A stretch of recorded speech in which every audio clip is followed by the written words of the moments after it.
আজ সকালেই এলো বহু প্রতীক্ষিত সেই সুখবর।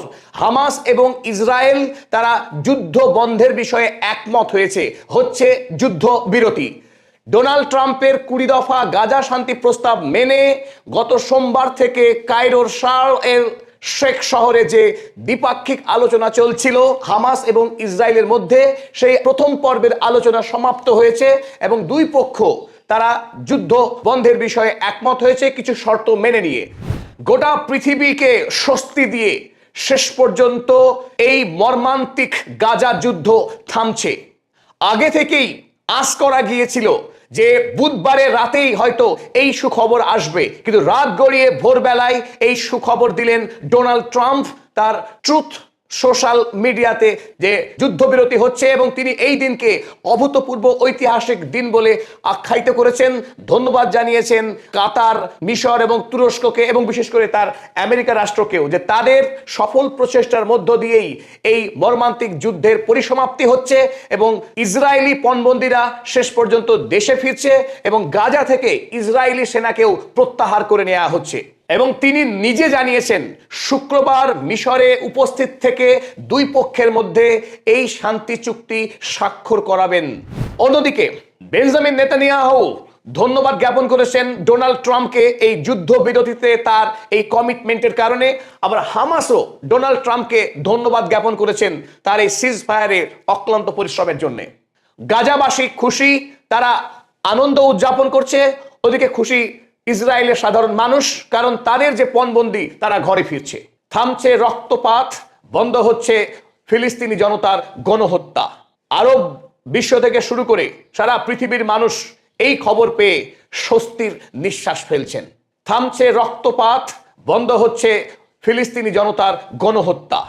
এই সিজ ফায়ারে এখন পর্যন্ত যে বিষয়গুলিতে ইসরায়েল এবং হামাস একমত হয়েছে তার মধ্যে সব থেকে গুরুত্বপূর্ণ হলো আজই অবিলম্বে কার্যকরী হচ্ছে দুই পক্ষের মধ্যে যুদ্ধবিরতি।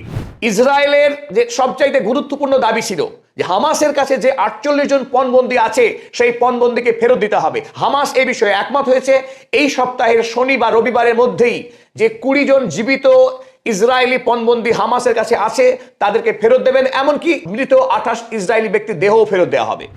অন্যদিকে ইসরায়েলের জেলে বন্দী থাকা 1950 জন ফিলিস্তিনি নাগরিককেও ইসরায়েল এই সপ্তাহের শেষেই মুক্তি দিতে চলেছে। 4 নম্বর গুরুত্বপূর্ণ বিষয় গাজা থেকে ইসরায়েলি আইডিএফ সেনা প্রত্যাহারের বিষয়।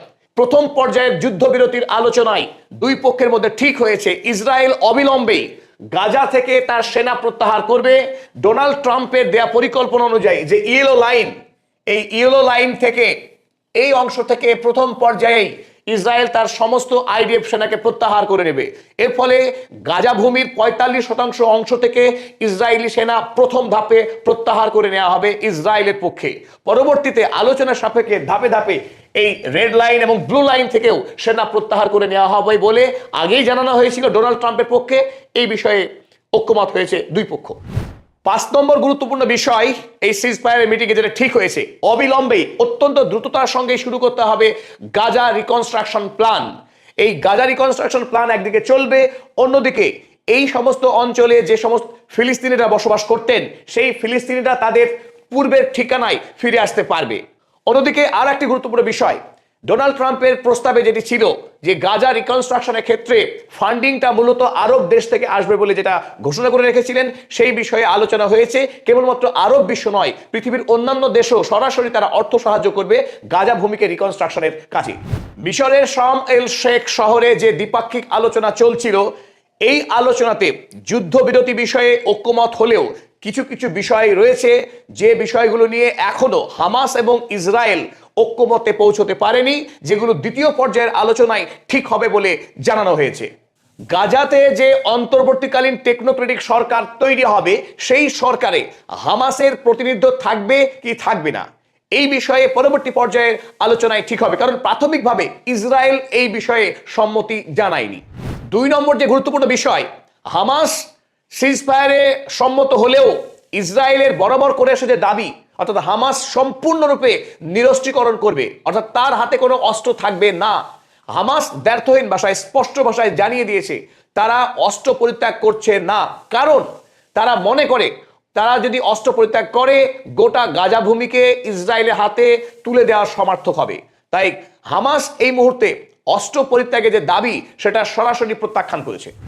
সিজফায়ারের পরেও যে বিষয়টি নিয়ে খুব একটা অগ্রগতি হয়নি বা আলোচনা শুরুই করা যায়নি, সেটা হলো প্যালেস্টাইনের স্টেটহুড প্রশ্নে আমেরিকা কিংবা ইসরায়েল কোনো উচ্চবাচ্য করেনি। এমনকি গাজা ভূমি এবং ওয়েস্ট ব্যাংকের মধ্যে রাজনৈতিক যে সমন্বয়করণ, যেটা দাবি ছিল হামাসের পক্ষে, সেই বিষয়েও ইসরায়েল বা আমেরিকা কোনো রকম আশ্বস্ত করেনি বা এই বিষয়ে আলোচনা শুরু করা যায়নি।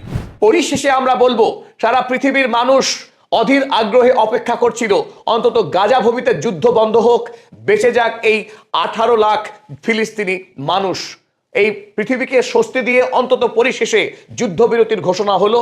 এখন সব থেকে গুরুত্বপূর্ণ যে বিষয়টি, এই যুদ্ধবিরতি কতখানি টেকে, সত্যি স্থায়ী হয় কিনা, আমরা প্রত্যেকেই চাইবো এই যুদ্ধবিরতি স্থায়ী হোক, শান্তি নেমে আসুক প্যালেস্টাইনে, শান্তি নেমে আসুক মধ্য এশিয়ায়। অন্তত মানুষকে যেন আর এইভাবে রক্তপাত দেখতে না হয়, মানুষকে যেন দেখতে না হয় নিরীহ শিশুর ওই রক্তাক্ত ক্ষতবিক্ষত দেহ।